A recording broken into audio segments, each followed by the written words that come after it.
This weekend marks 6 months since major fires broke out on Kangaroo Island and at Cuddly Creek in the Adelaide Hills.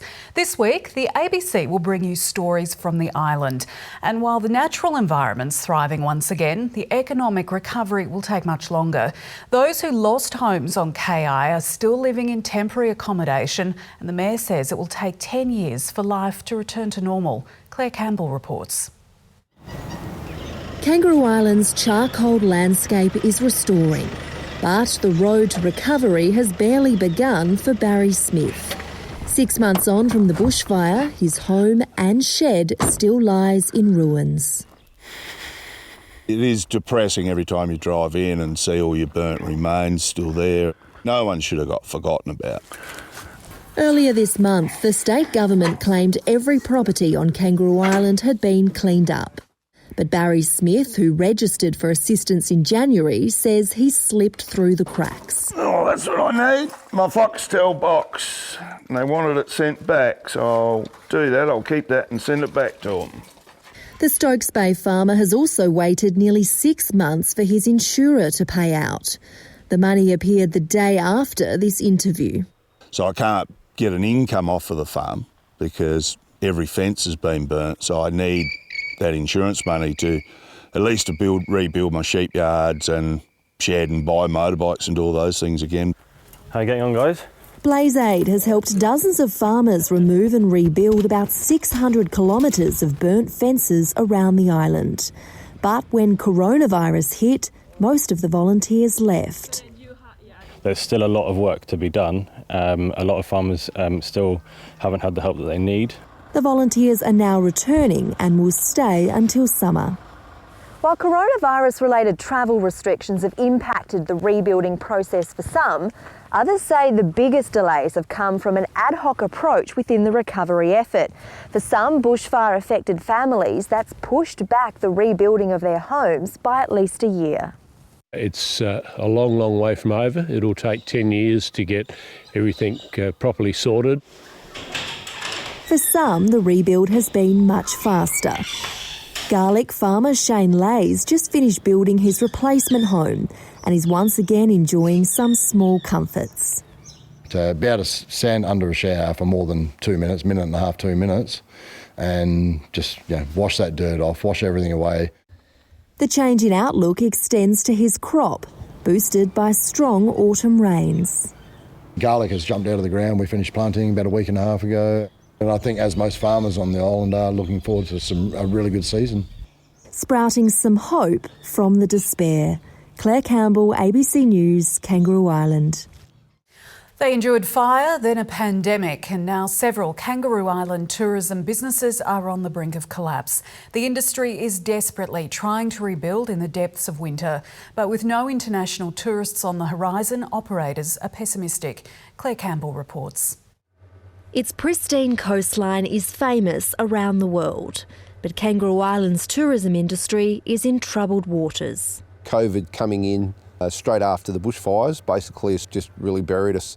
We're finding people leaving the island or going off into other jobs. So to get the island back up now, we really need to get these people back into work. Winter is typically a quiet season for tourists. Ferry services are reduced and some businesses shut. That's a bottlenose dolphin over there, guys.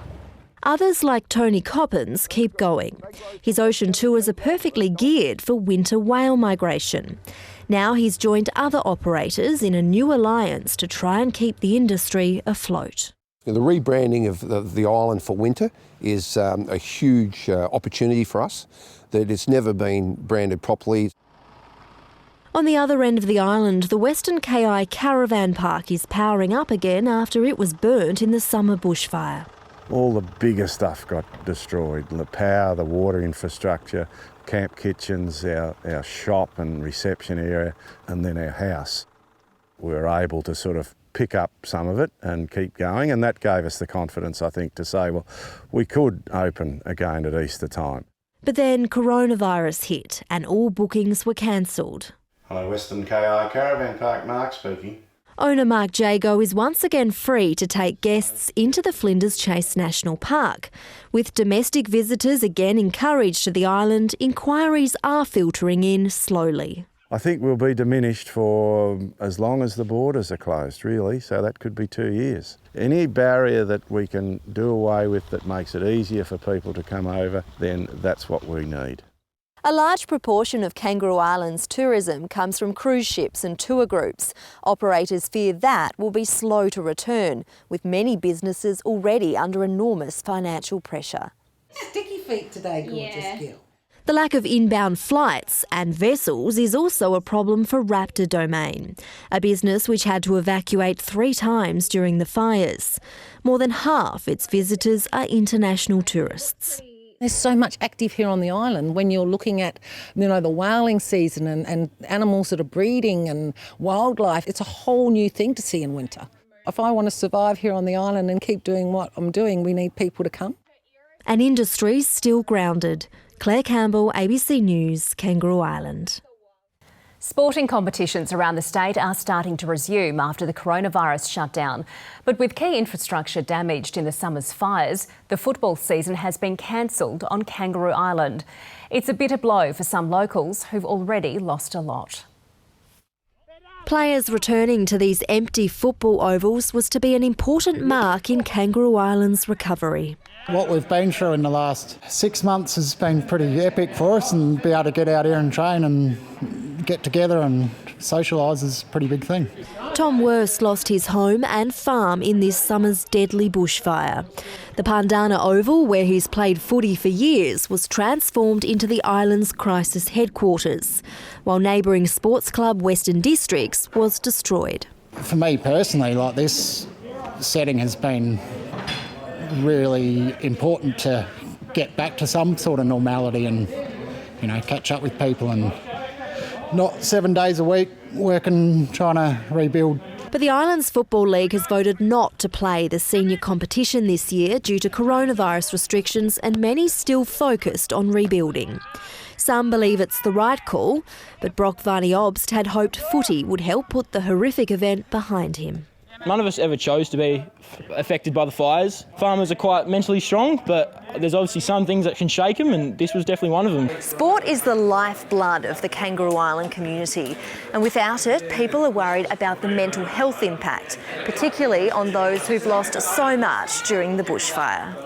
For soldier settler Desmond Johnston, who founded the Pandana Football Club 70 years ago, the game is one of the highlights of his week. It's the first time that we've ever had any interruptions with it. It's a shame, really, because it's the only time you get together is through sport. It's a reason for getting up on a Saturday and getting out and kicking the dew off, and best psychologist is sitting at the bar having to talk to your mates about your problems.